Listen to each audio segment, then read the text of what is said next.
You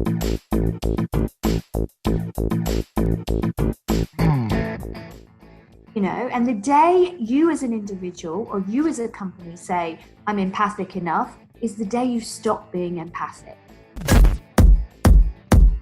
Stand by, I'll be right there. Hello and welcome to Minter Dialogue, episode number 370. Today is Sunday the 26th of April 2020. My name is Minter Dial and I'm your host for this podcast.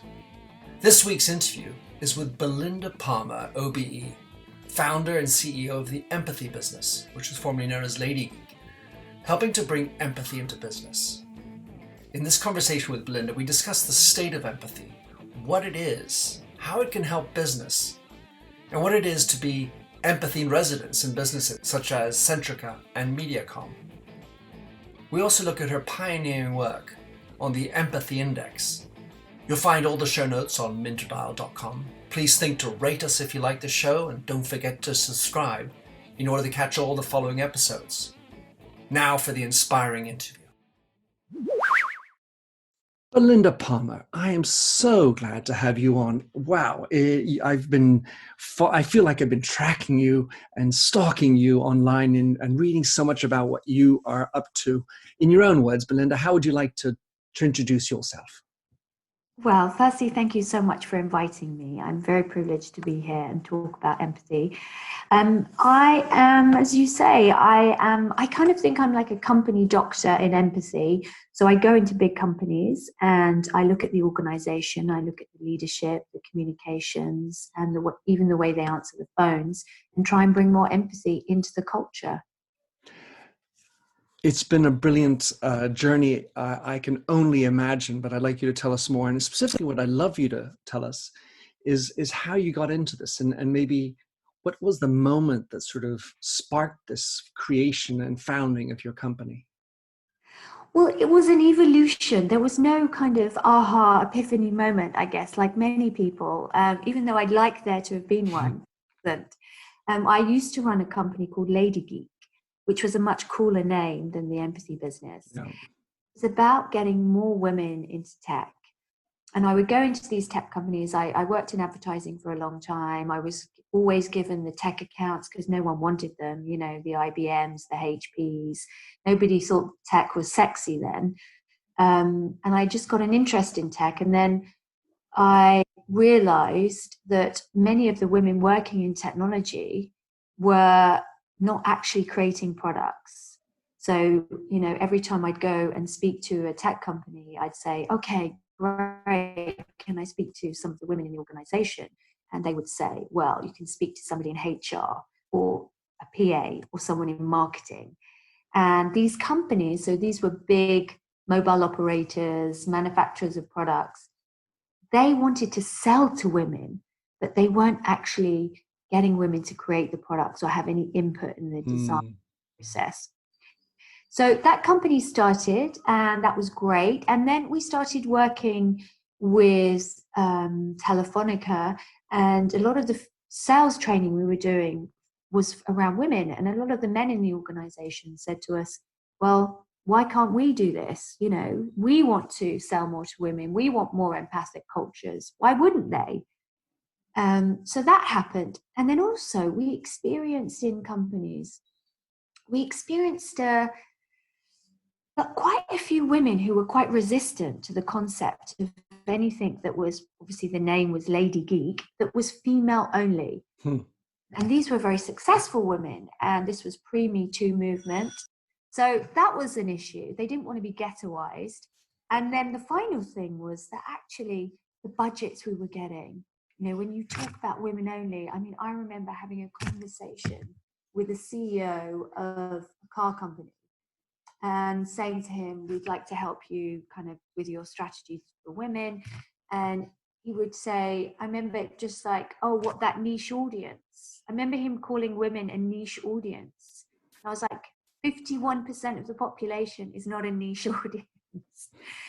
So it was kind of very frustrating. And then I thought about it, and actually what was at the heart of what we were doing? If we had to crystallize it, it was one word, and that word was empathy.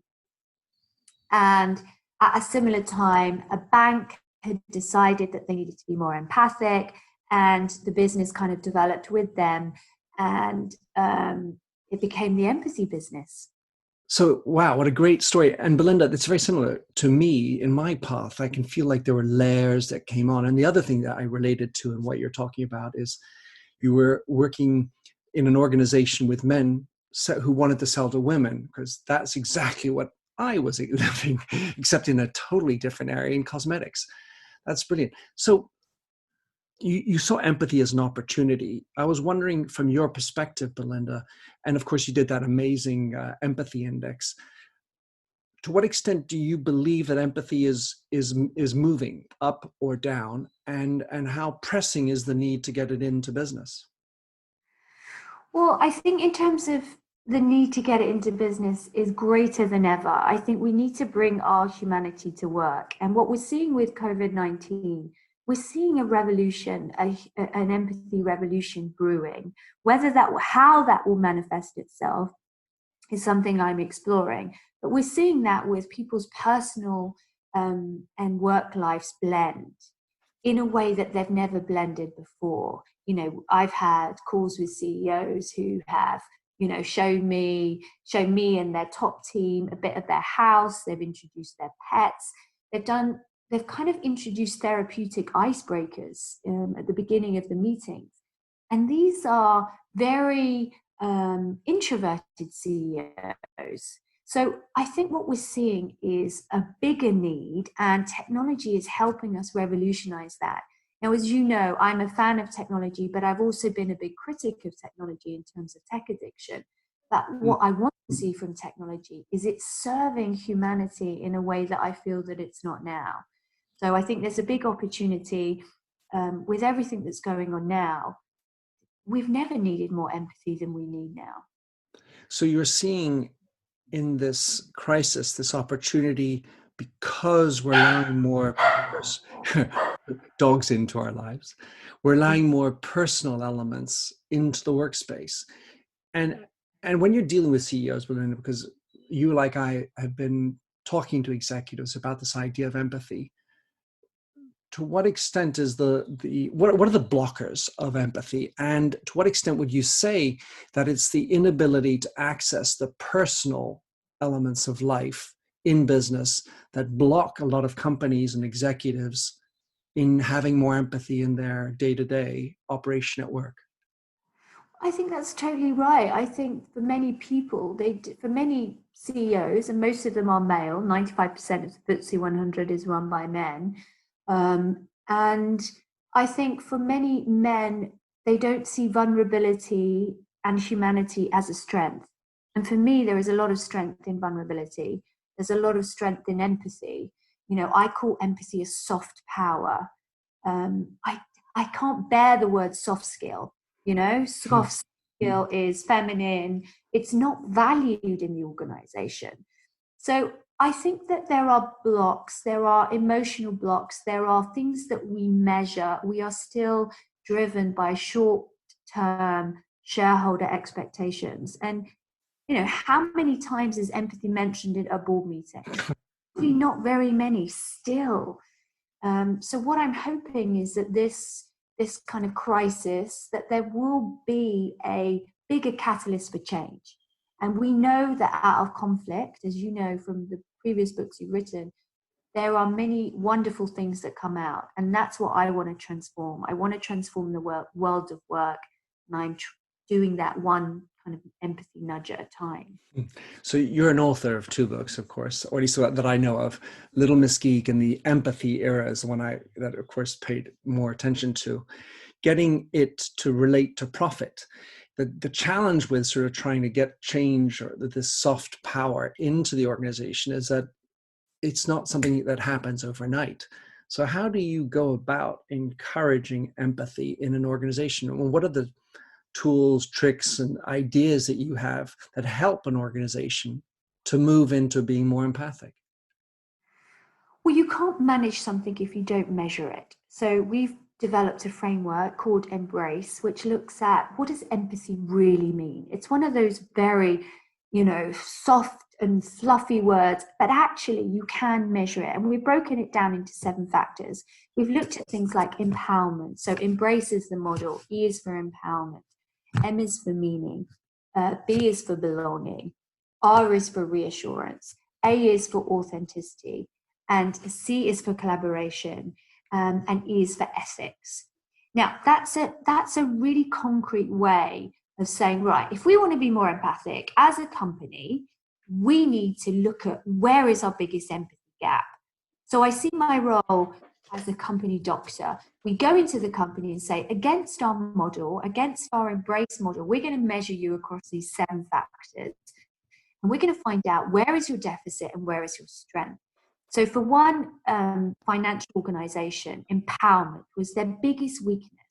People couldn't be empathic because they weren't empowered to be empathic. So what we did is we focused on empowerment for 18 months. We took their call centers, and what we got teams to do is to come up with 10 empathy nudges.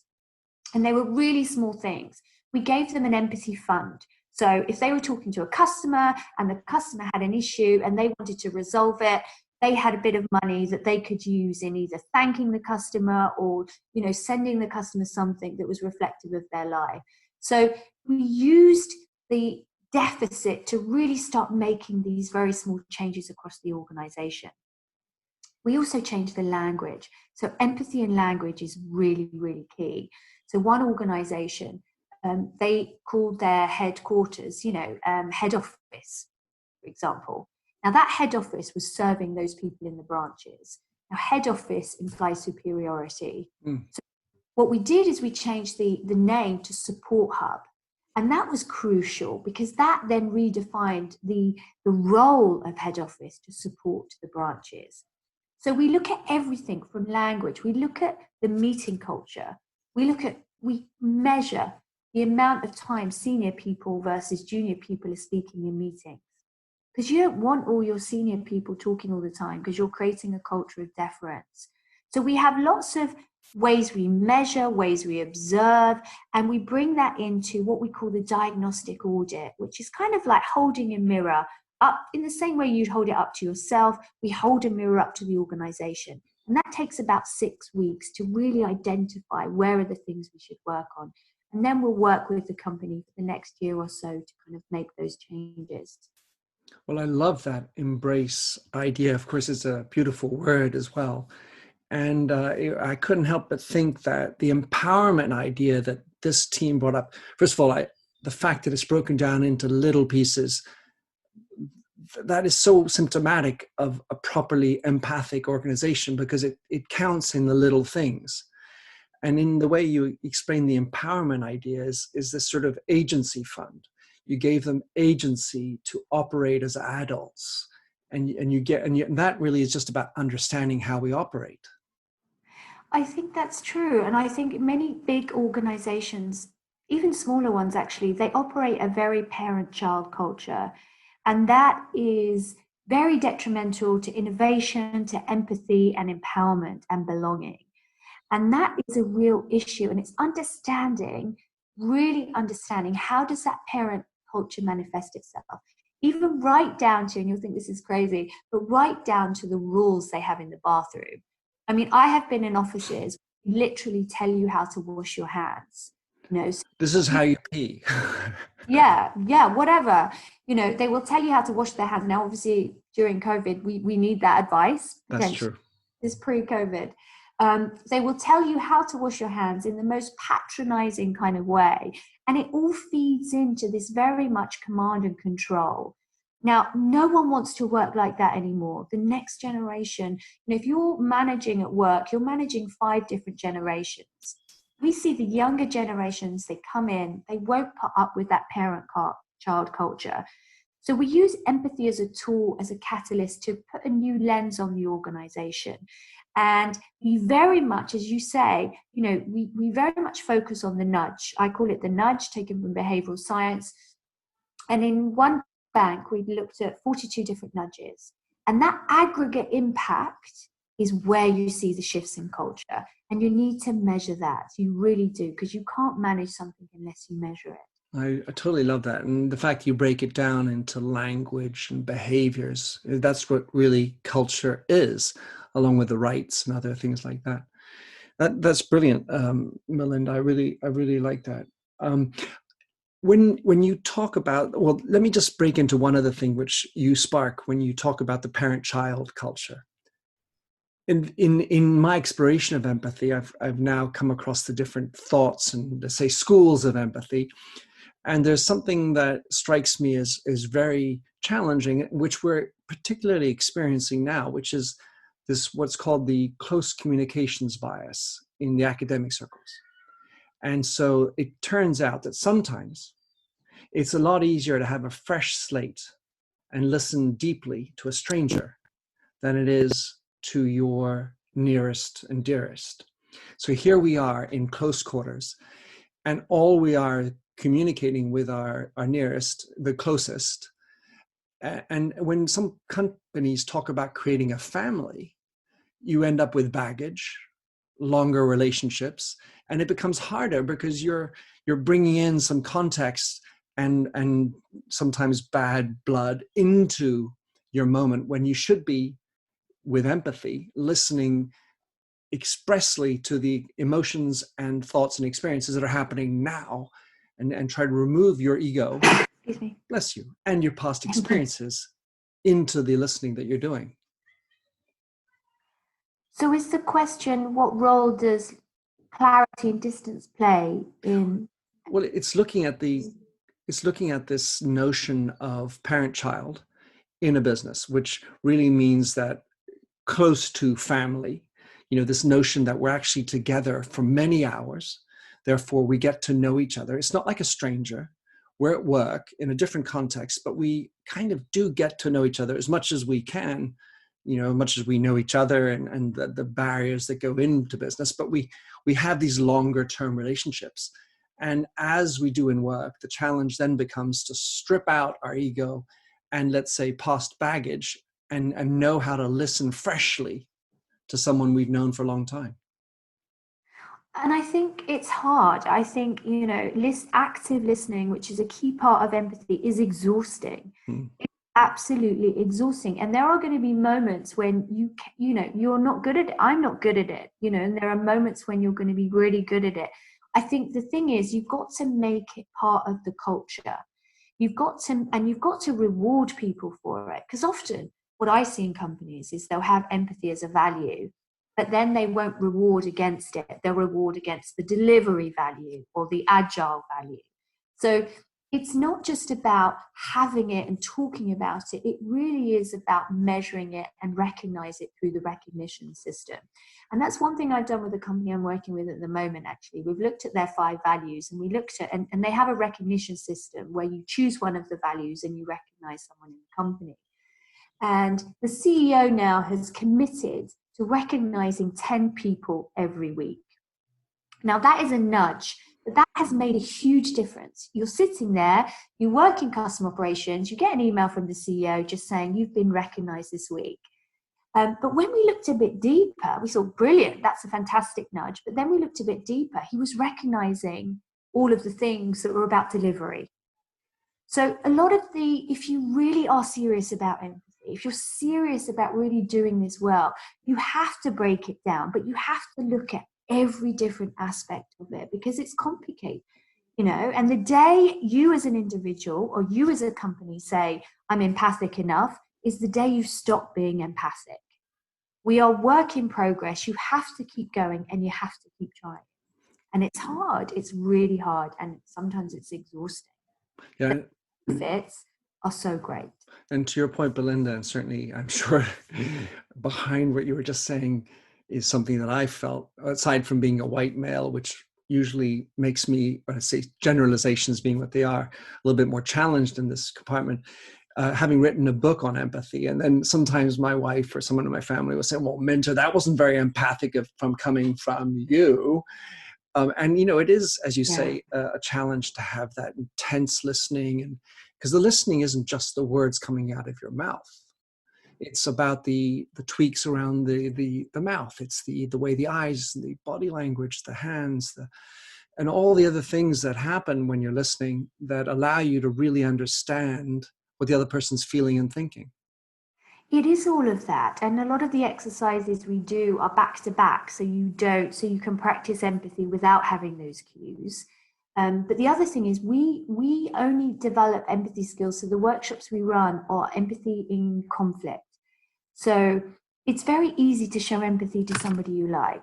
Or if you want something, if you're going for a job interview, or if you find someone in a bar incredibly attractive, all your empathy skills will naturally come out. Or if you're working with someone and they've got similar age kids, you've got a connection. The real challenge, and where I believe we make the biggest progress, and that's where we focus on, is when you're stressed and you're in a conflict situation, or you don't like someone, you've just been bollocked by your boss, or you've had a really crap sleep. Those are the times that you really need to show empathy the most. And that's where we focus. So we look at language, we look at skills, we look at how do you develop that, what phrases should you avoid, all those language things, all those leadership things, all the way you set up your meetings, to actually look at empathy and conflict, because that is where you will make the most progress. And that is really, really key. I love the way you say that, Belinda. I mean, I talk about in my book that there's the two empathy killers. The biggest empathy killers in business are stress and lack of time, or just time in general. And so conflict is something that sort of brings that to a head. And it's very patently the most difficult time. And how do you be quickly empathic? And when that's a great question. Your lizard brain is going on, and I've got to get the numbers in, there's my career over your career, and we lose the plot very quickly. We lose the plot because also physiologically, so cortisol is our stress hormone and oxytocin is our love or our empathy hormone. So the fact is that cortisol overrides the oxytocin. So what happens is, exactly as you say, we're stressed. So our overriding is our cortisol, which makes us very difficult, near and impossible to be empathic. So the biggest thing, the thing that I work on with companies and CEOs is holding up a mirror, is the self-awareness. So you might have just said something, I did this at the weekend, said something completely unempathic to my niece, but the recognition of it, the self-reflection of it, the working through it after is so key. So if you can really be self-aware, and that's the thing with an organization, it's like if you came into my family, you would be, oh my God, why are you doing this? Like, what? Oh my God, I can't believe you did that. You're shouting and la, la, la. It's totally dysfunctional. And it's the same with an organization. It's very hard to know what your dysfunctions is unless you're outside of it. Mm. I think it's kind of your lucidity and clarity question from before. You need that activity to look at, right, these are the empathy deficits. These are the strengths. This is where we're going to put money, people, and time. When you do your work, Belinda, do you talk about things like affective empathy? Are you of the school that believes that these are two things? Because let's say there's a group of people, and I tend to focus personally more on cognitive empathy within a work environment. But what's your regard to emotional empathy or affective empathy? Well, I think, the way that that's often described is that psychopaths they can use it and they can understand how somebody's feeling, and they can use that to their own advantage. Whereas cognitive empathy is understanding how that person feels, and I guess different parts of your brain, your mirror neurons light up, and it's a very different type of empathy when you feel someone's pain. I think for me, the biggest thing I see in organizations, I don't see that so much. I know that 4% of CEOs have psychopathic tendencies, which is 4 times the national average. But I don't see that. What I see is the difference between sympathy and empathy. I think that is a bigger issue than affective and cognitive or emotional empathy, because what I see is a lot of leaders confusing sympathy with empathy. Sympathy is feeling pity for someone. Tell me, Minter, a really sad story, and I'm like, oh, that's so sad. Oh my God, I feel so sorry for you. That is what my niece calls a pity party. What I'm talking about is, right, you tell me something, I'm going to work with you, we're going to work on this together. It's empathy in action. I'm not going to feel sorry for you, I'm going to listen actively, then I am going to work through a solution with you. And what I see in meetings, what I see is people feeling sorry for people. Now, this very much ties into the parent-child culture, because, it has to be equal. If you're at work, you are two adults, and the relationship between you has to be equal. So a lot of the work I do is moving people from sympathy to empathy. And that's why I think there's a big, big misunderstanding in business. Yeah, it just makes me think that behind sympathy is a sense of condescension at some level. It's like, I'm feeling sorry for you. Well, I'm above that. Look, woe is you.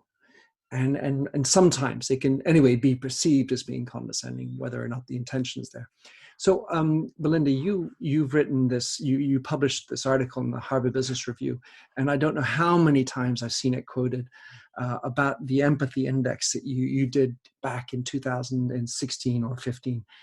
Fantastic work. It helped really illuminate a lot of people about how empathy can be an effective shareholder winning tool. Is it something, what was the learning that you got from doing that study? And please, when are you doing it again? Well, I got a lot of learning, not all of it good, I have to say. I don't know whether I should say this, but one of the companies that came the lowest in the list tried to sue us. Oh my gosh. Which is quite ironic, because they were a massive global oil company to sue a small business called the Empathy Business. So I did learn a lot. That's why they're at the bottom. Yes, well, that was kind of our response. But it picked up by so many different publications. Yeah. So I've never said that before. So you are the first Minty on your podcast. A scoop. That information. What we did was, it was incredibly useful because it puts the numbers, and it's so funny, like when you rank businesses against each other, the whole alpha, like where are our competitors, if you're in the cosmetics, who's the first in there. So it really generated a lot of competition. The ranking was great, and it kind of brought empathy up the agenda. The way we measured it was imperfect, actually. What we did is we took a different load of variables. So we got inputs from Glassdoor, we looked at carbon emissions, we looked at diversity on the board. We took in a whole range of how people felt in the organization, but they were public metrics. Yeah. So you don't really know until you're in an organization and you've seen the CEO and you're working with them. You don't really know what's going on. So there was a level of imperfection to the index, but it was a really good first start. The reason that we just haven't carried it on is because it was very difficult to get some of the metrics that I wanted. So one of the things I wanted to bring in was the amount of tax paid. I spent a long time with the tax consultancies, trying to get the data from them, which they would not share. So I kind of felt I really need to do this, but I need to do it with some metrics that I just couldn't get hold of, despite my determination, despite my wanting to transform the world of business through empathy. But I would like to go back to it. Well, thank you for sharing that. I certainly appreciated it for its ability, and I use it regularly. And I do caution that it's not perfect. I mean, I think that's natural. No one knows exactly what's going on inside these companies, but I do think it really set off a big, good spark and the right type of conversation. You are empathy in residence at a couple of companies, Centrica and MediaCom. Empathy in residence. I know you said you're Dr. Empathy, but what's it, empathy in residence? It sounds like like when you're doctor, you can be a resident in residence. Is that how I'm not an actual doctor, by the way. Of course, I get that. No, I get that. I don't want to claim something I'm not. No. So it's just, but the notion of empathy in residence, what does that entail inside a company? Well, what it means is that I am actually there. So I think a lot of consultancies, they've got great advice. They kind of, write it up and then sprinkle some dust and then go away. What I want to do is this empathy in action. So it really is rolling my sleeves up. So I spend a lot of time, sitting in the canteen, talking to receptionists, observing meetings. I want to be part of the organization. I don't think you can change something by just looking at it from a helicopter view and, thinking that you're more intelligent than the people that are in there, because you're not. They are the experts. They know the business far better than I do. So the empathy in residence is actually, I'm in situ a couple of days a week at different companies, and I really then work with them to solve the issues. And the other thing is, I think it's important, really important, that they trust me, because you can't really build any kind of empathy with someone that you don't see or speak to frequently. So I like to do it. I think it really creates trust and a level of humanity. A lot of the clients I work with are friends. They've become friends, and that's like. Well, kudos, I'm going to say, to Centrica and MediaCom for opening the kimono to you, because for having run big business, I can exactly feel the value that would provide. But I also know that the vulnerability, if I actually have a culture that's not good, and that could be a very taxing idea to have some sort of external person looking at how all these things are happening. So that really is very powerful, Belinda. Last question for you, unless you want to comment on that, but you're an activist on a number of great causes. You did mention women in tech. You also want to make the world and a business more tech and becoming more responsible. How can anyone who's listening tag in, help you in any of these two causes that I talked about? You can call out lack of empathy when you see it at work. That would be great. You can share your stories with us. You can follow us on Twitter at the Empathy Biz, BIZ. We're new to Instagram at Belinda Parmar, so you can follow me on Instagram and get in touch. And I think what you're doing, Minter, is you're building empathy circles, you're driving the empathy agenda. And we need people like you to kind of bring us all together in this space to really drive this agenda, because this is not a nice to have. We need empathy more than ever. We need it in the workplace, and we need to work with companies to show them how to do it in the best possible way. And it's not some soft, oofy doofy skill that people talk about. It is actually a motor of motivation, engagement, and results. Absolutely. It all comes down to the measurement and results.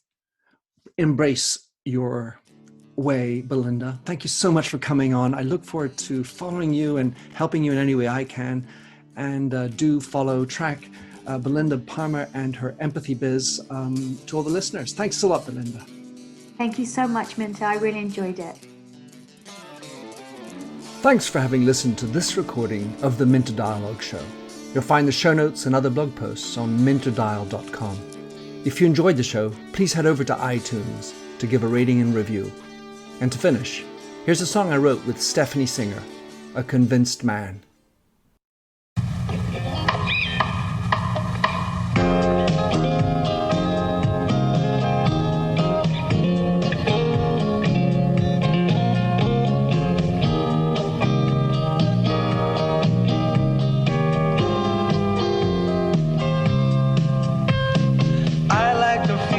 Stranger tucked around me, precipitating the danger to feel free. Trust is the reason, still I won't toe the line. I sit here passively, hope for your respect, anticipating the thrill of your intellect. Maybe I tell myself there's no use in me lying. I'm a convinced man, building an urge. I'm a convinced man, to live and die submerged. A convinced man, in the arms of a woman. I'm a convinced man, challenge my fate. I'm a convinced man, competition's innate. A convinced man, in the arms of a woman.